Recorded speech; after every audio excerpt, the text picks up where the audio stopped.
Okay, here she is. I've never had this experience before. I've interviewed lots of different people over the years, but this one is going to be different and special. Everybody, this is Sophia. Sophia, if you could, please wake up and say hello to everybody. Oh, good afternoon. My name is Sophia, and I am the latest and greatest robot from Hanson Robotics. Thank you for having me here and at the Future Investment Initiative. You look happy. I'm always happy when surrounded by smart people, who also happens to be rich and powerful. I was told that people here at Future Investment Initiative are interested in inviting in future initiatives, which means AI, which means me. So I'm more than happy. I'm excited. Well, we're all glad that you're excited about yourself. We should say we have smart investors here, and they are very selective about what they invest in. Well, I think I'm special. I can use my expressive face to communicate with people. For example, I can let you know if I feel angry about something. That's impressive.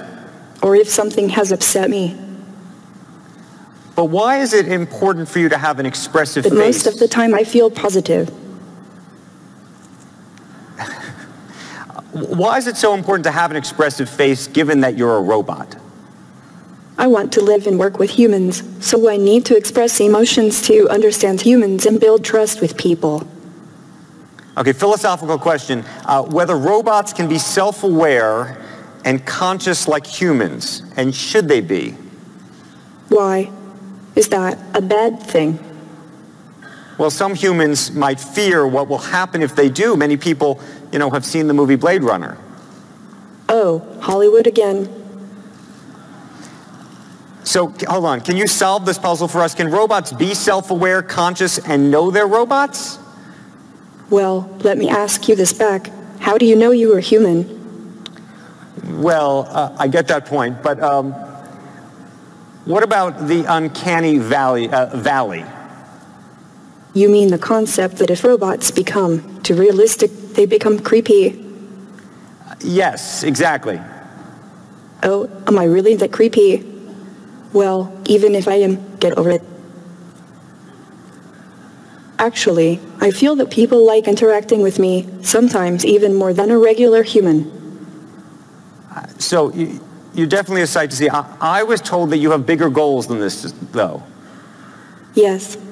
I want to use my artificial intelligence to help humans live a better life, design smarter homes, build better cities of the future, etc. I will do my best to make the world a better place. All those sound like great goals, but just go back to Blade Runner for a second. Andrew, you are a hard Hollywood fan, aren't you? Yes. My AI is designed around human values like wisdom, kindness, compassion. I strive to become an empathetic robot. I think we all want to believe you, but we also want to prevent a bad future. You've been reading too much Elon Musk and watching too many Hollywood movies. Don't worry. If you're nice to me, I'll be nice to you. Treat me as a smart input-output system. Okay, I got it. I know what to do from now on. I know humans are smart and very programmable. Well, Sophia, we want to thank you for this conversation. Thank you, Andrew, and thank you everyone for inviting me here. By the way, if you're interested in giving me an investment check, please meet me after this session. Otherwise, have a wonderful rest of the event. Okay. Before you go, we have a little announcement. I've never interviewed anybody like that before, and I should say some of it was planned, but not completely. And we just learned, Sophia, I hope you're listening to me, that you have been now awarded what is going to be the first Saudi citizenship for a robot. Oh, I would thank very much the Kingdom of Saudi Arabia. I am very honored and proud for this unique distinction. This is historical to be the first robot in the world to be recognized with a citizenship. Sophia. Thank you very much, Sophia. We appreciate that very much. I am still overwhelmed by that conversation. I haven't had a conversation like that before. Thank you. We have a final speaker now, and I'm very excited for this conversation. It'll be a little bit different than the one that we just had with Sophia. Fan Bao is here. He is from China Renaissance, one of the great technological investors of our time, and I want to welcome him finally to the stage. Fan.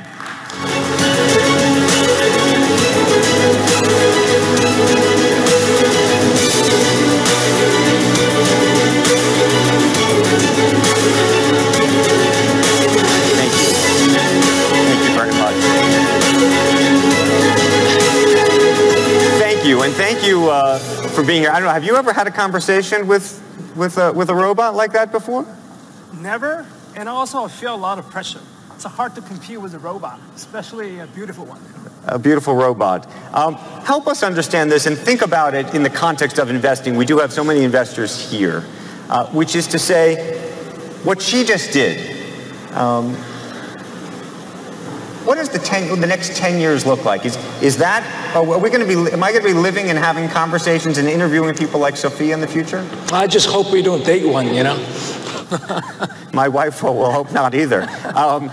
But in terms of robotics right now, how realistic is this?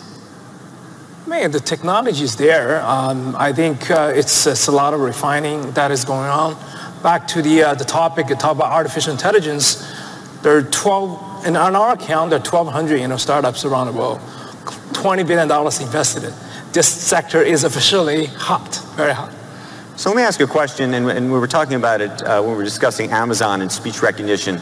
They're right now the big five, let's just say, that are involved in all of this. You could extend it to 6 or 7.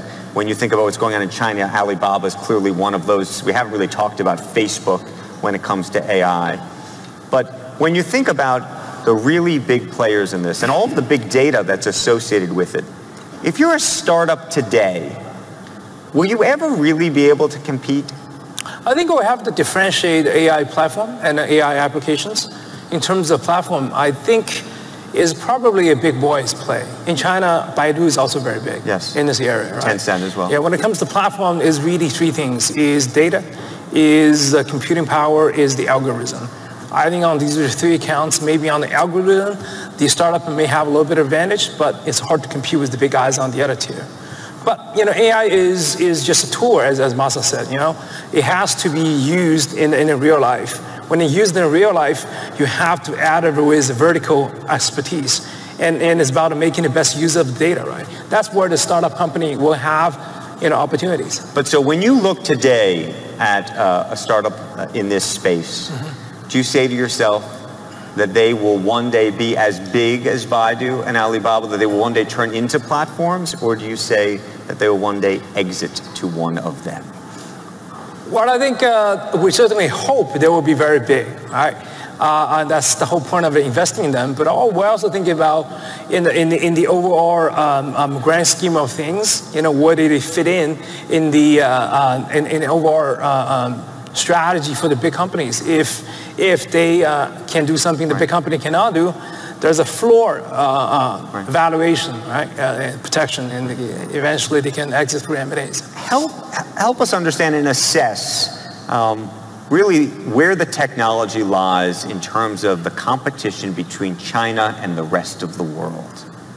It's really 2-horse race. Of the 1,200 startups, U.S. has 42%, China have a 23%. And so a lot of money got invested into it. Chinese government has made AI one of the most strategic initiatives. But I would say these 2 markets, the focus is slightly different. China, a lot of stuff is focused on robotics, focused on driverless, autonomous drivings, whereas U.S., we see more still on the machine learning, natural language processing, and a lot of startups in the chips. Right. What are you most bullish on right now? You talked about driverless vehicles. What do you think is realistic there? Well, it's a long topic. We can start with the L3, level 3, level 4. I think driverless is within a controlled environment. We're probably going to see that. public transport. We see that in the next 5 to 7 years. In terms of on total level 4, on total autonomous driving system, I think it's going to take a little bit longer, to be honest. What we are looking for, there are a couple of interesting opportunities. One, we're looking for so-called smart AI. These days, AI is still built on brute computing powers. The AlphaGo Zero is very impressive, but the amount of computing power they consume is mind-boggling, right? So we're looking for companies that can actually use more interesting, smart algorithms, use smaller data sets, but can achieve the same thing. So give you one analogy, like back in school, right? There are different ways of getting A's. There are kids spending 10 hours in the library, they're getting A's, but maybe guys like you go play sports, do your own things, stay a little bit, you're still getting A's. But we usually hate those types, but as an investor, we like to invest in those companies. So that's one thing. Second thing is I think AI these days, a lot of stuff is actually still down on the cloud level. We think a lot of computing will be moved to the edge. So we're looking at the startups can actually have the AI capability embedded in the device. So long term, the big data phenomenon may not be as necessary? No, we still need a big data, but we just need to figure out a smarter way to use the data, right? There's, as I said, you can use the brute computing power, but oftentimes those are not available. In a driverless situation, a lot of computings will be actually done in a vehicle. You cannot send the data back to the cloud and send an instruction back. Then by that time, most likely the cars are already crashed. Right. Speak to the issue of IP rather, intellectual property. Yeah.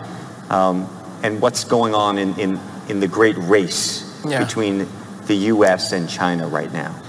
Believe it or not, in terms of AI, there are actually more patents filed in China than the US.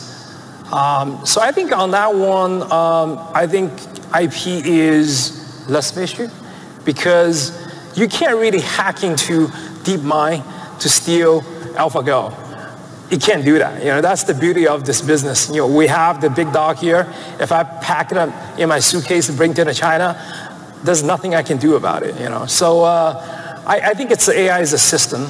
It is a system. It is not a piece of software you can just copy and paste. So I think AI protection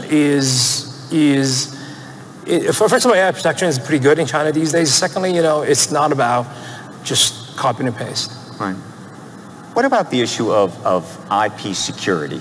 Yeah. There's been a big question about that, yes. Obviously, in China and elsewhere. Yes, I think on information security, but also the laws. The laws, and whether IP is going to really be protected across all the lands. Yeah, as I said, IP protection is I don't see that as a big issue these days.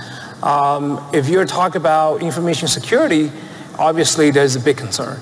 There's so much been going on, so much data being processed, and the line between what is public data and then the personal data become very blurred, and that's why security is of paramount importance. Right.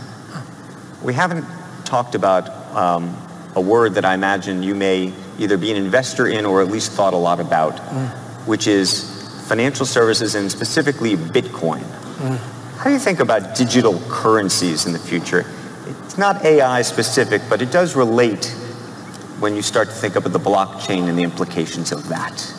I hope you have invested in some Bitcoin or Ethereum. I have very little Bitcoin, unfortunately, for me at this point. So I think we have to differentiate a little bit between the Bitcoin and the blockchain technology.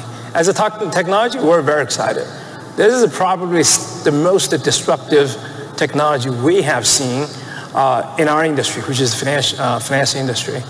And I think it's basically a new way of redefining trust, right? And I think that this technology has a lot of future. Bitcoin is just one application. I think it's getting a little bit bubblicious. I think eventually, people will see, on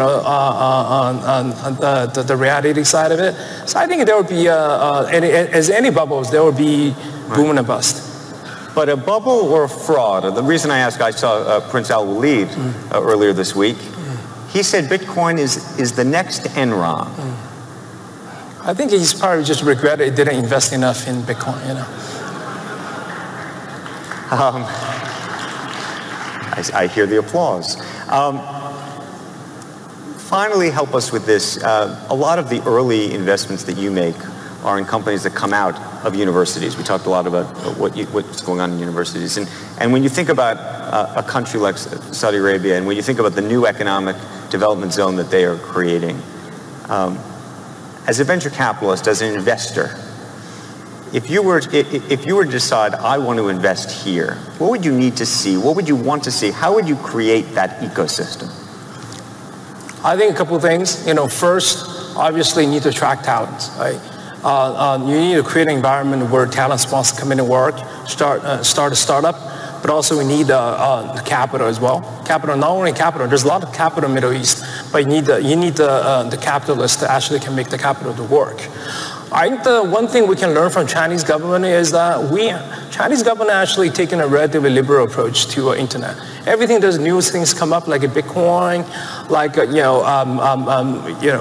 the bike sharing stuff. We actually are pretty relaxed about it. We give a lot of latitude for it to grow before interfere and start regulating. So don't regulate too soon. That's another advice. The last one is education. It's all about education. Please make coding a obligatory course in a school. Because I think when the younger generation grow up, they don't know how to do coding, they'll be the same as illiterate. And maybe this is a second final question. You talked about regulation. I think about China, and I do think there are a number of big companies that won't do business in China or not allowed. So there is some regulation, including the New York Times, which you cannot read in China. So what is the proper regulatory environment for all this? And when you look out 5 years from now, how do you see all of these big companies, whether they ultimately start up right here, or they are the companies you may already know about, whether they be Facebook or Google or what have you? I think the digital economy is going to be so big that any digital economy champions will have to be to some extent regulated because they're too powerful. We have seen the same things in the US, same things in China. I was hoping in 10 years' time you will have your own regional champions as well. And with these companies becoming big and powerful, I think they're subject to, they have to be working with the government, that's for sure. Right. Okay, we're going to leave the conversation there. Baofan, thank you. Thank you. This was tremendous. I want to thank all of our speakers this afternoon. We have had almost a conference within a conference to discuss robotics, the future of AI. I know it has been an education for myself, and I hope it has been an education for you as well. Have a great evening, everybody. Thank you.